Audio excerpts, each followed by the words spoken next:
This is Winning the Hearts and Minds Element 2 about public opinion, which was something that was important to master even back in the days of Abraham Lincoln and many decades before.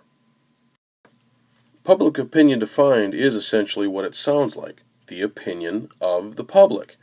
And most people, when they take a look at public opinion, can be swayed by it whether they realize it or not. Politicians in particular are heavily motivated by what you think. It leads to them getting elected, getting new positions in office, and keeps their constituents happy, so they often take a look at public opinion to make sure that they're doing, hopefully, what their people want them to do. But therein lies the problem. If you don't handle the measuring of public opinion responsibly, you can lead political officials into making very poor decisions. This poll asks if the United States will be the #1 world leader in healthcare by the year 2020, in a sense. And the number they come up with is 39%, which could be very valuable information to a politician unless that information was gathered by suspect means. Now, this is a very important question to ask when you consider that public opinion polls are a major part of society today, whether they're about important things in government or just about which TV to buy. Public opinion polls are pretty constant around us in our lives. It's not hard to see a public opinion poll about just about everything every single day. But here's where you have to be careful. You cannot just get rid of personal thought and blindly follow what a public opinion poll says. Whether you're a common man or you're a politician, make up your own mind and recognize the things that can sway a public opinion poll. So, do you trust public opinion? Well, 76% of the people in this poll say no. But frankly, if you don't trust public opinion, how do you even know if this poll is accurate? Well, there are a lot of things to consider with public opinion. For example, don't ask someone if they believe in UFOs if they believe they are currently looking at a UFO. So, what are some things you can do to guarantee that your public opinion poll is going to be more accurate?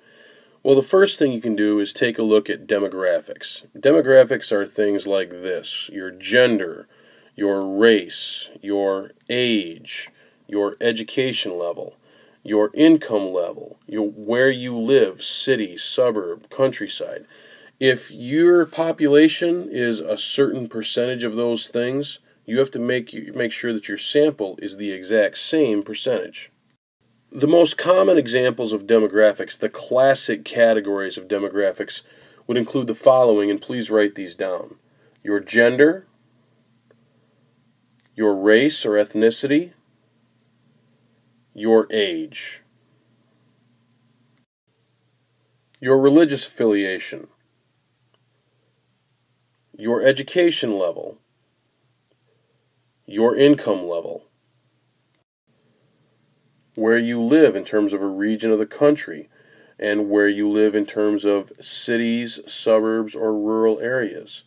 Do you live in a suburb, and are you male or female? And another classic demographic category, marital status. And finally, the last classic demographic category has to do with your political leanings, whether you're liberal, moderate, or conservative, and therefore Democrat, Independent, or Republican.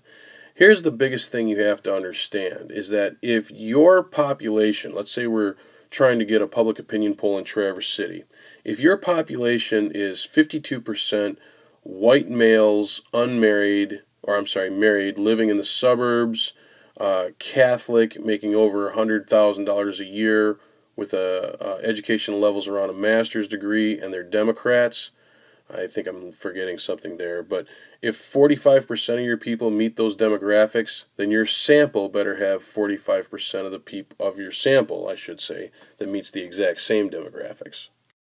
This, of course, is not a very good sample.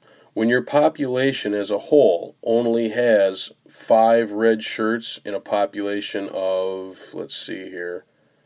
30, and your sample has 3 red shirts out of 5, That's 60% of your sample that's red shirts. That does not anywhere near accurately represent the demographics of your overall population. This can totally screw up your public opinion poll. Now, no matter what you do in terms of the sample or the types of questions that you ask, if you ask biased questions, it could screw things up as well. But if you've done a good job and you get an outside company that comes in and takes a look at your public opinion poll and studies the sample that you're using and the questions that you're asking, you may find out that your sampling error is pretty low. Now your sampling error is this thing right here, plus or minus 3 to 5%. Let's say your sampling error was plus or minus 3%.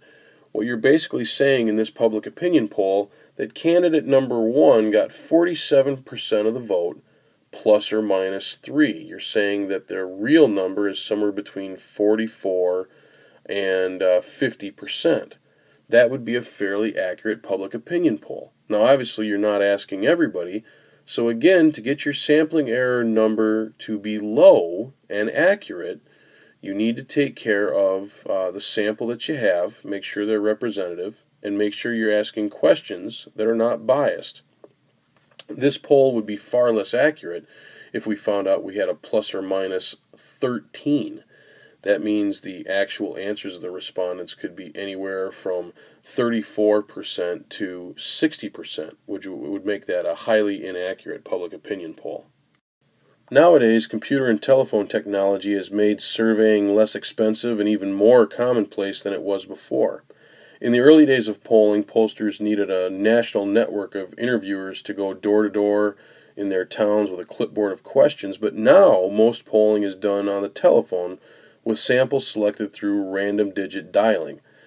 Calls are placed to phone numbers within randomly chosen exchanges, so you can just dial 228 and any phone number that goes along with that, or any phone number in the country just to get somebody on the phone.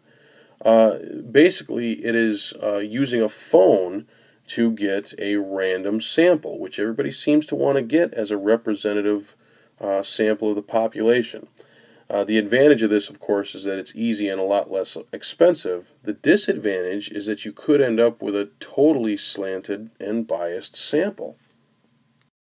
And also, a lot of polls are being conducted by internet polling in the modern day and age. Again, the advantages of this are that it's quick and that it's easy, but the disadvantage of this is that you could convince other people to respond to a poll on your behalf multiple times just by signing in their own names. You get 6 or 7 people and pay them, and they can just jump on the internet and answer the way you want them to answer, which also would skew a public opinion poll. So, what are the supporting and opposing arguments for the use of polling data in America? Well, let's start with this.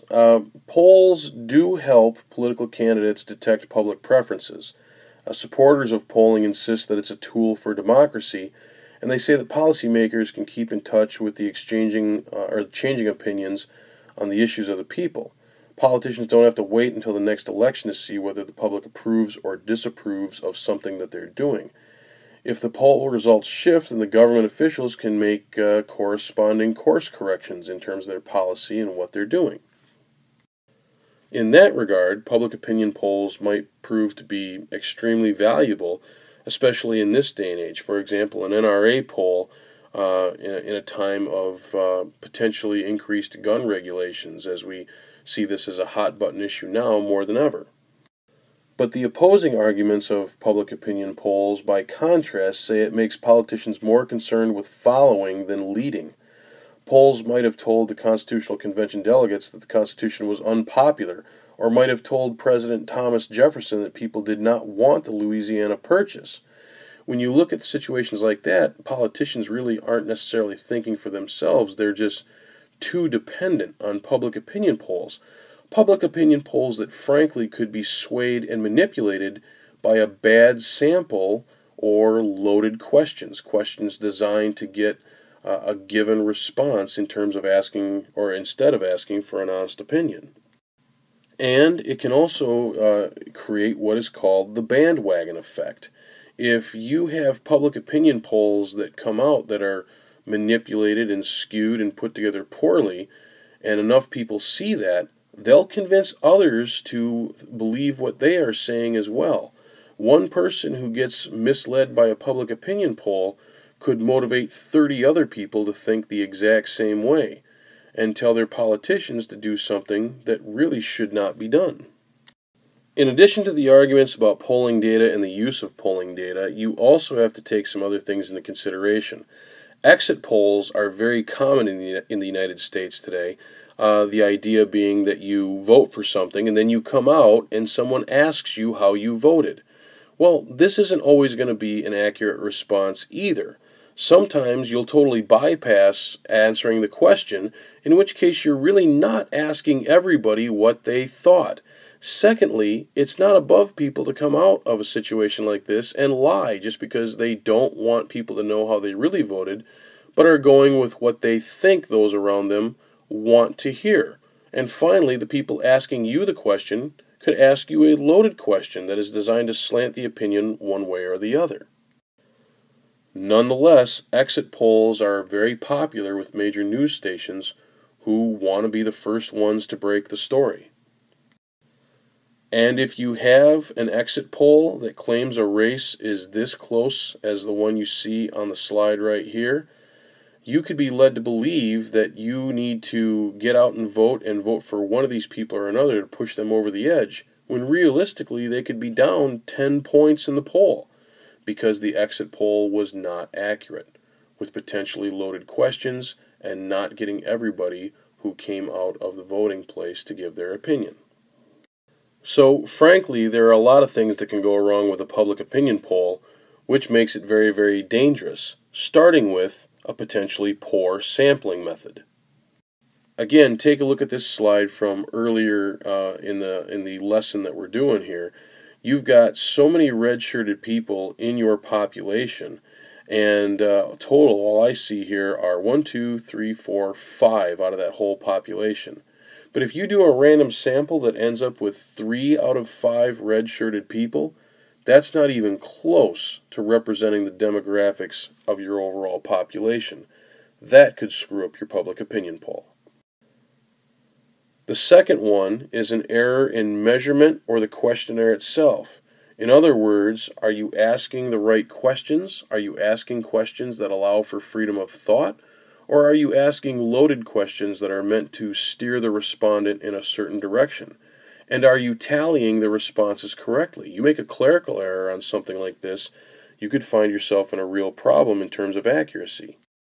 For example, asking someone if they believe that you and other taxpayers in your state should be forced to foot the tax bill for the cost of educating illegal immigrants is not an objective question. It is designed to elicit a certain response just in the way that it's worded. And finally, there are the behavioral effects. If you're going to ask someone a question, make sure it's not during a time of stress. Make sure it's a time when they can be level-headed and give a decent thought about it. Take a look at this political cartoon here and ask yourself if this is the best time to be asking this guy this particular question. So, which public opinion polls can you trust? Well, the first one is the Gallup poll, Gallup. They are widely known for doing extensive studies of sample demographics and also the types of questions that are being asked. And as a result, they come up with lots of good information with very low sampling errors. The other good one is the Harris poll. The Harris Company is very good about asking public opinion polls as well. So when it's all said and done, when you have a question like this, confidence in the U.S. government, if it falls or not, do you have more confidence in the Supreme Court or Congress or the presidency? Well, when you have these groups looking at this public opinion poll and changing what they're doing as a result of what they think the people want, you better make sure that this poll is accurate and not manipulative, not just to you, but to the people who represent you in government. Okay, that's it. Thanks for listening.